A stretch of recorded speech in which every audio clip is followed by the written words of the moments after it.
श्री गणेशाय नमः। ओम नमो भगवते वासुदेवाय। आइए हम लोग सुनते हैं कार्तिक महात्म्य का पहला अध्याय।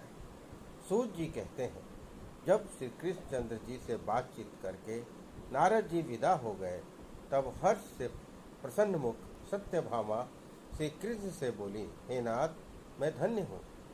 मैंने सब कुछ कर लिया, मेरा जीवन सफल हो गया और मेरे जन्म के निदान मेरे माता पिता भी धन्य हो गए, जिन्होंने मेरी जैसी त्रिलोक्य सुंदरी कन्या को जन्म दिया। 16 सहस्त्र नारियों में मैं आपकी प्रेयसी बनी।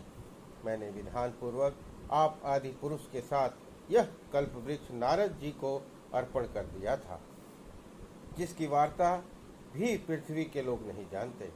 आज वही कल्प वृक्ष इस समय मेरे आंगन में विद्यमान है। मैं त्रिलोक्याधीश भगवान श्री कृष्ण की प्रिय पत्नी हूँ। हे मधुसूदन, आज मैं आप से पूछना चाहती हूँ, यदि आपका मेरे ऊपर अनुराग हो तो विस्तार से कहिए, जिससे मैं अपनी आत्मा का कल्याण कर सकूं। आपका और मेरा विच्छोह कल्प पर्यंत भी न हो सके। सूत जी बोले, सत्यभामा का यह वचन सुनकर मंद मंद मुस्कुराते हुए श्री कृष्ण जी सत्यभामा का हाथ पकड़े हुए कल्प वृक्ष के तले चले गए। सेवकों को बाहर रोककर भाव के साथ हंसते हुए सारे संसार के स्वामी सत्यभामा के प्रीति से पुलकित हुए।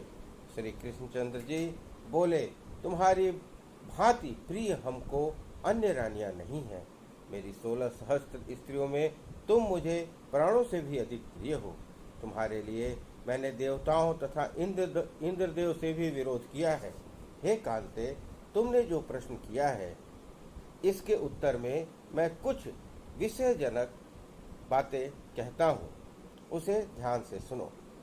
जब तुम्हारे लिए कोई चीज न देने योग्य नहीं, कोई काम न देने के लायक नहीं और कोई बात न कहने लायक नहीं है, तब भला तुम्हारे प्रश्न का उत्तर न दूं, ये कैसे होगा? हे प्रियतमे, जो तुम्हारे मन में हो वह पूछो, मैं कहूँगा। सत्यभामा कहने लगी, हे नाथ, मैंने पूर्व जन्म में ऐसा कौन सा दान, व्रत और तप किया था, जिससे मृत्युलोक में मेरा यह जन्म हुआ और आपकी अर्धांगिनी बनी और गरुड़गामिनी हुई एवं आपके साथ स्वर्गादि लोकों में घूमती हूँ। मैं आपसे पूछती हूँ कि मैंने कैसा कौन सा शुभ कार्य किया था? मैं पूर्व योनि में किस स्वभाव की और किसकी पुत्री थी? श्री कृष्ण ने कहा, हे प्रिय, तुम पूर्व जन्म में तुम जो थी और तुमने जो किया था, उसे एकाग्र मन होकर सुनो। उस समय तुमने जो व्रत और पुण्य किया था और जिसकी पुत्री रही थी, वह मैं कहता हूँ।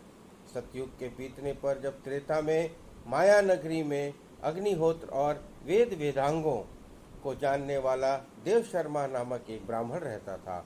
वह नित्य अभ्यागतों की सेवा, हवन और सूर्य की आराधना करता था, अतएव दूसरे सूर्य के समान तेजस्वी था। बुढ़ापे में उसके गुणवती नाम की एक पुत्री हुई थी। सियानी होने पर उसने चंद्र नामक अपने एक चेले के साथ विवाह कर दिया। अब पुत्रहीन देव शर्मा उस शिष्य को पुत्र की भांति और शिष्य चंद्र भी देव शर्मा को पिता के समान मानता हुआ रहने लगा। एक समय वे दोनों कुशा और ईंधन लेने के लिए वन में गए थे और वहां एक बड़े पर्वत के समीप जंगल में घूम रहे थे। उसी समय अपनी ओर आते हुए किसी दैत्य को उन्होंने देखा। दैत्य के मन में भय से उनके अंग प्रत्यंग शिथिल हो गए और भागने की शक्ति भी लुप्त हो गई। धर्मराज के समान वह भयंकर राक्षस ने तत्काल आकर उन दोनों को मार डाला। मरणोपरांत उस क्षेत्र के प्रभाव से तथा धर्मात्मा होने के कारण पार्षदगण उनको बैकुंठ भवन ले गए थे। उन्होंने जीवन भर सूर्य की आराधना आदि सुकर्म किए थे, इसलिए मैं उन पर प्रसन्न हो गया।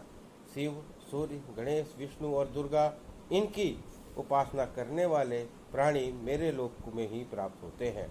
जैसे वर्षा का पानी समुद्र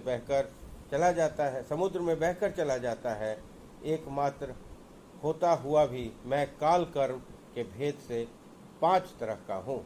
जैसे अकेला देवदत्त, बालक, भ्राता आदि अनेक नामों से पुकारा जाता है। तब वे मेरे बैकुंठ धाम में आए, तब विमान पर चढ़ गए। सूर्य के समान तेजस्वी, हमारे ही जैसे रूपमान और दिव्य चंदन तथा माला धारण किए हैं, वे वहाँ मेरे ही साथ रहते हैं। इस प्रकार कार्तिक महात्म्य का पहला अध्याय यानी पहले दिन की कथा समाप्त हुई। बोलिए कृष्ण भगवान की जय। बोलिए विष्णु भगवान की जय। बोलो तुलसी मैया की जय।